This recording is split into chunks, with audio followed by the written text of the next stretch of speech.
Welcome back here on Live Impact News on the WCNC Charlotte app. All right, so back to school time for a few school districts in our area. We're talking about Cabarrus County, Iredell, Statesville, Gaston County, and we had it all covered for you this morning. So our Jane Monreal, who's usually in the seat at this time. She sure is.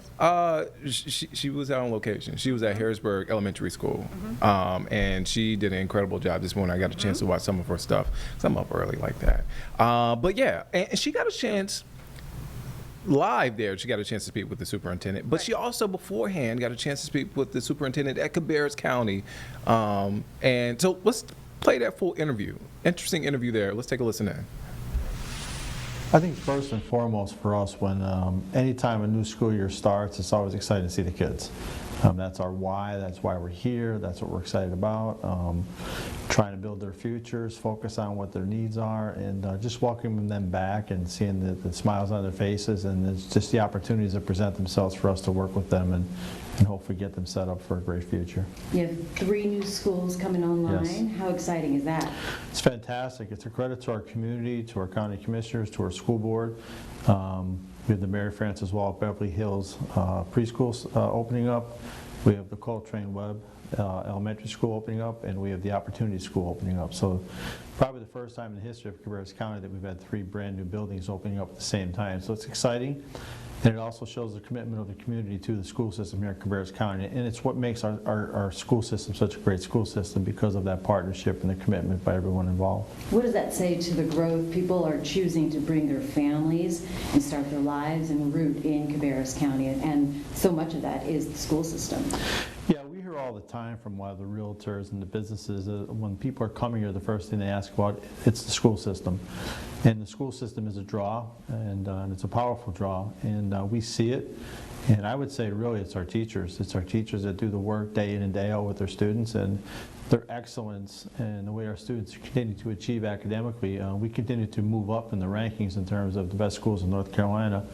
Hopefully this year we'll be among the top 5 in the state, and that would be moving up from the top 7. So just a credit to our teachers, the commitment of our parents and everybody in the community involved to make it a great school system. What have you learned from the community since your tenure started, year after year? What are the lessons you take away?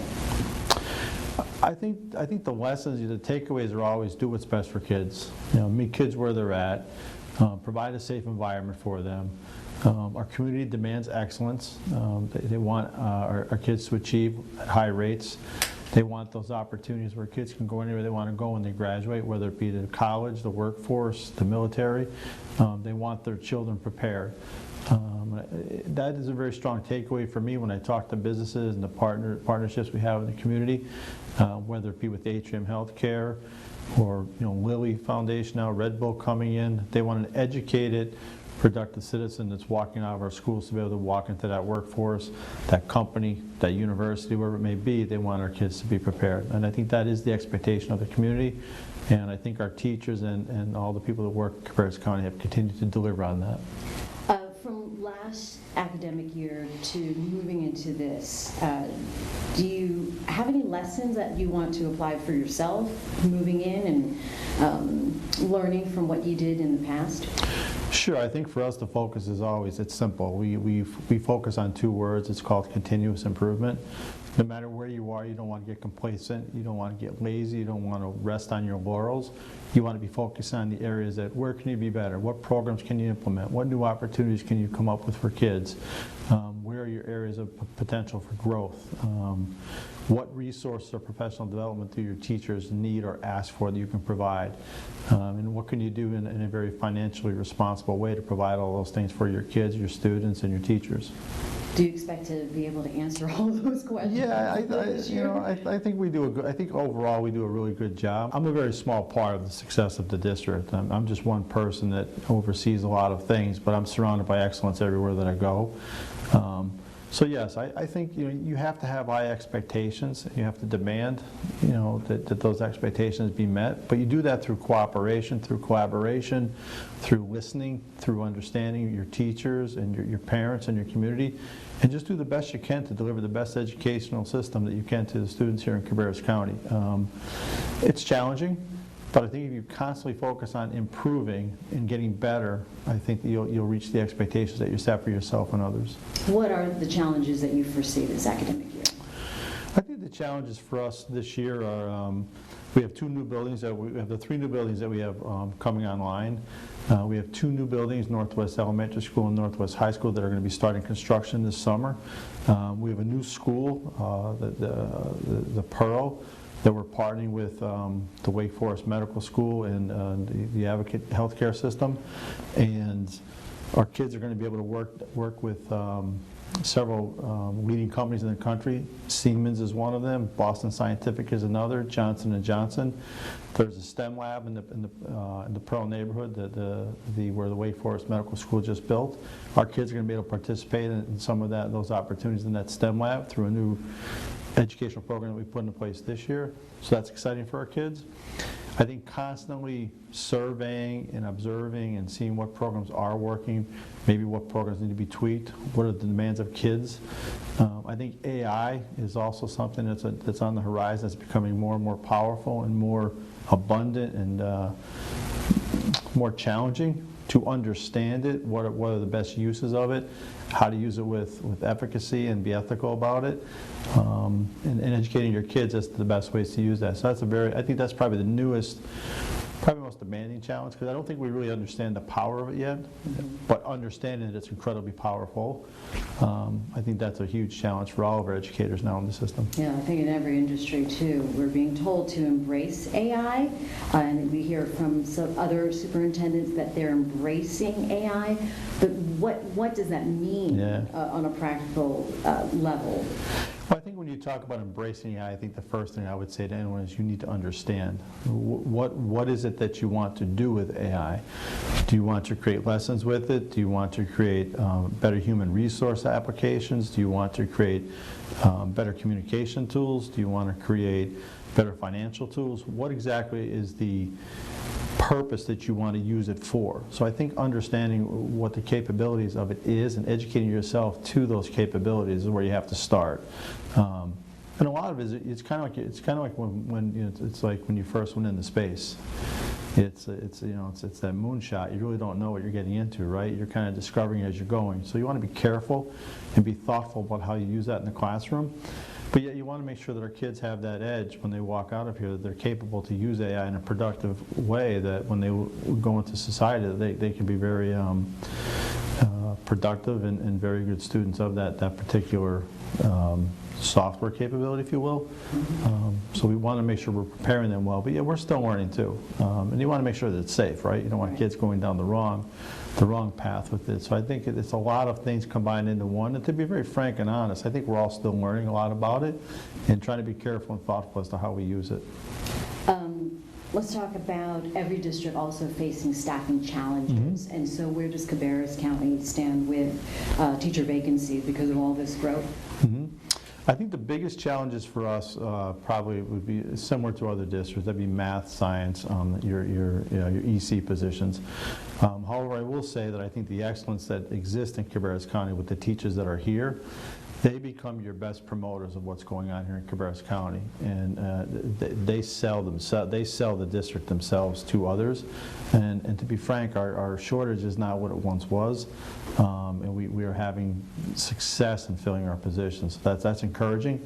But I think, again, that just goes to the excellence of the district and the people that work in it and promoting it, and our parents telling everyone what a great system it is. All right, and we're also hearing that you have parents and teachers, so you work together with the parents and community because it does take a village to educate the kids. And so what are you wanting to communicate to them?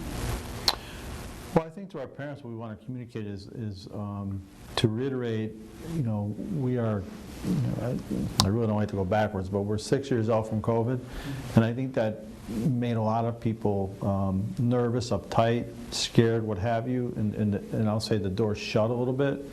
And what we really want to encourage our parents is to become involved in our school systems, that our doors are open. Safety first, but our doors are open. We want parents involved in our schools. We want parents engaged in the educational process because they are the child's first and most important teacher.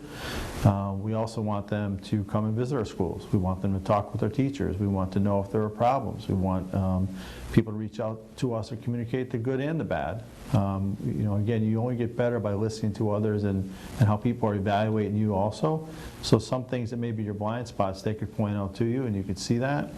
And hopefully that makes you stronger in the end. But I would just emphasize to our parents, our community, that continue to communicate to us, continue to be visible, continue to take the opportunity to come visit us and be involved in the educational process. Our doors are open and we do want you involved in the process of educating your child. And your voice matters. It matters greatly. We want to hear from you. Good, bad, or ugly. Absolutely. I think when you can't close the door on the bad things that are happening or the mistakes that you make or the errors that you make. You have to hear it. And you want to hear that constructive criticism and take it and again, evaluate it and hopefully use it to make yourself better. Going into the first few days here, you have some open houses. What can parents and families expect? Well, I think they can expect to engage with their teachers, get to walk the schools, some for the first time, some are brand new to the district, some are changing from elementary to middle or middle to high school. Try and alleviate some of that anxiety that both parents and students may have. Engaging with them, talking with them, getting them to see the facilities that we have, the excellent facilities that we have, and just basically roll out the welcome mat and say, we're here. We want to work with you. We want to educate your children. And we want to be in partnership with you to do that, which is one of the main reasons why we have the open houses. We want to, again, alleviate some of those early anxieties that both parents, students, superintendents have at the beginning of the school year so that we can say, hey, we're all here together to try and do best for children. Yeah, we think about first day of school so exciting for the kids, but this is exciting for staff and educators as well, right? 100%. It's what we look forward to. First day of school, I always say, equates to graduation. It's the beginning of where we're trying to get to in the end, and it's exciting to see kids come in with all that energy. And it reminds us, again, as I started when we talked, the beginning is that it just reminds us of why we're here and the importance of educating children in today's society, and that huge responsibility that we have. And just understanding what a wonderful opportunity we have and how blessed we are to work with kids every day. It's just a wonderful profession. It's just great to see kids smile. There's a kid in all of us. Yeah. And it just reminds us that no matter how old you get, that little kid, that little boy, that little girl is still inside of you. If we sit together a year from now, what do you hope to say that you accomplished in the previous year, in this academic year? Yeah, I hope I could sit here and say to you that we've gotten better from where we were. Academically, athletically, in terms of our facilities, in terms of our financial position, in terms of our human resources. I would hope that everybody here in Cabarrus County Schools will be able to talk about reaching goals that they set that improved their systems from the previous year that made us a better, stronger school system.